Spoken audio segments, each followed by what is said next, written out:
चलिए दोस्तों जान लेते हैं आज की तमाम बड़ी खबरें, मुख्य समाचार, ब्रेकिंग न्यूज अपडेट्स के रूप में। लेकिन दोस्तों उससे पहले मेरी आपसे विनती है, अगर आपने हमारे यूट्यूब चैनल को सब्सक्राइब नहीं किया है तो इसे सब्सक्राइब कर लीजिए। चलिए दोस्तों जान लेते हैं पहली बड़ी खबर। ओलंपिक में क्रिकेट को शामिल करने का प्रस्ताव हुआ मंजूर, वोटिंग के बाद तय होगा 2028 में खेल को रखना है या नहीं।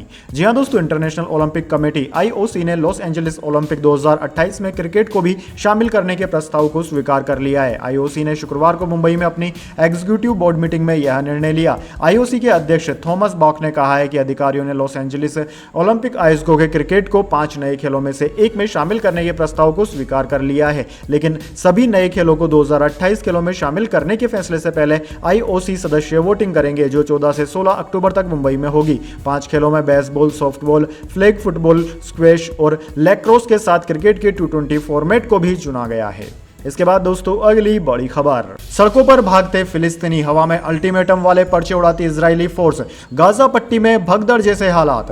जी हां दोस्तों, इजराइल और हमास की जंग लगातार तेज होती जा रही है। इसी बीच इजराइल की सेना ने गाजा पट्टी में रहने वाले लोगों को उत्तरी गाजा खाली करने के लिए 24 घंटे का अल्टीमेटम दिया है। इसके बाद गाजा में अफरा तफरी का माहौल है। गाजा के लोग दक्षिणी गाजा की ओर जा रहे हैं। गाजा पट्टी से ऐसी कई तस्वीरें सामने आ रही है जिसमें देखा जा सकता है कि इजराइल की चेतावनी के बाद यहां के स्थानीय लोग गाजा से रवाना हो रहे हैं। वाहनों में लदा सामान गवाही दे रहा है कि लोग अपना आशियाना छोड़कर सुरक्षित स्थान की तलाश में निकल पड़े हैं। एक तस्वीर में देखा जा सकता है कि छोटे से वाहन में लोग लदे पड़े हैं। एक शख्स इस वाहन के पीछे लटका हुआ है। इजराइल के अल्टीमेटम के बाद लोगों में गाजा छोड़ने की होड़ सी लगी हुई है। सड़कों पर वाहनों का इंतजार करते लोग और वाहनों में अपना सामान लादने की आपाधापी उनकी व्यथा बयां कर रही है। दोस्तों आपकी जानकारी के लिए बता दें, इजराइल ने उत्तरी गाजा के 11 लाख लोगों को इलाका खाली करने का आदेश दिया है। इजराइल सेना ने गाजा के लोगों के लिए बयान जारी करने से पहले संयुक्त राष्ट्र से कहा था कि उत्तरी गाजा में रहने वाले 11 लाख लोग दक्षिणी गाजा में चले जाएं। वहीं दोस्तों इजरायली सेना IDF ने बयान जारी कर गाजा के लोगों से कहा था कि आप 24 घंटे के भीतर उत्तरी इलाका खाली कर दें। आपको अगला बयान जारी होने तक शहर में आने की अनुमति नहीं होगी। IDF ने कहा था कि हमास के आतंकी गाजा के घरों में बनी सुरंगों और गाजा के स्थानीय लोगों के घरों में छुपे हुए हैं। गाजा के स्थानीय लोग अपने परिवार की सुरक्षा के लिए शहर के दक्षिणी हिस्से में चले जाएं। दरअसल हमास के आतंकी आपके परिवार को ढाल की तरह इस्तेमाल कर रहे हैं। इसके बाद दोस्तों अगली बड़ी खबर।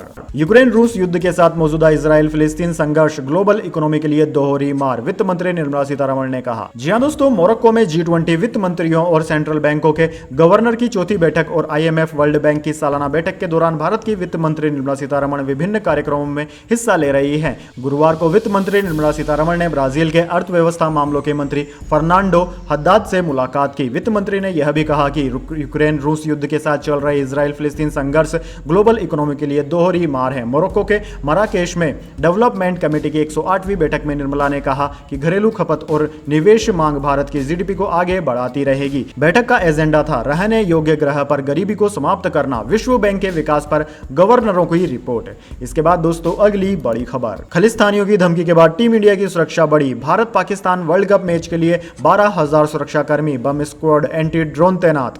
जी हां दोस्तों, खालिस्तानी आतंकवादियों की धमकी के बाद टीम इंडिया की सुरक्षा व्यवस्था करीब 4 गुना बढ़ा दी गई है। गुरुवार शाम भारतीय टीम के खिलाड़ियों को कड़ी सुरक्षा के साथ अहमदाबाद के सरदार वल्लभ भाई पटेल इंटरनेशनल एयरपोर्ट से नर्मदा होटल लाया गया। इस दौरान एक DSP, एक SP, 4 PI, 5 PSI और 100 से अधिक पुलिसकर्मी, सुरक्षाकर्मी, BDDS और CISF के जवान तैनात रहे। वर्ल्ड कप में 14 अक्टूबर को अहमदाबाद के नरेंद्र मोदी क्रिकेट स्टेडियम में भारत पाकिस्तान का मुकाबला खेला जाना है। दोस्तों टीम की सुरक्षा से जुड़े एक सूत्र ने दैनिक भास्कर को बताया था कि खिलाड़ियों की सुरक्षा में किसी भी प्रकार की कोई कोताही नहीं बरती जा रही। अब खिलाड़ियों का सुरक्षा गहरा पहले से ज्यादा मजबूत है। एक समय टीम इंडिया के आने पर यहां 2 PCR वैन टीम की सुरक्षा में लगाई जाती थी, लेकिन आज DCP से लेकर सैकड़ों पुलिसकर्मी लगे हैं। टीम इंडिया की सुरक्षा का जिम्मा गुजरात पुलिस ने लिया है।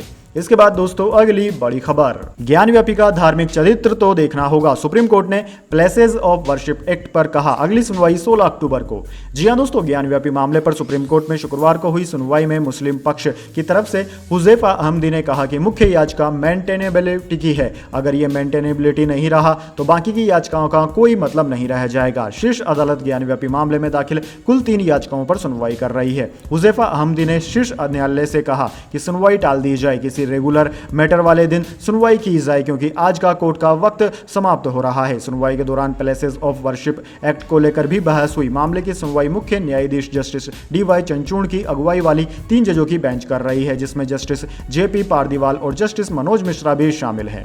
इसके बाद दोस्तों अगली बड़ी खबर, भारत पाकिस्तान मैच में होगा बॉलीवुड सिंगर्स का रॉक शो। टॉस से पहले परफॉर्मेंस करेंगे शंकर महादेवन, अरिजीत और सुखविंदर सिंह।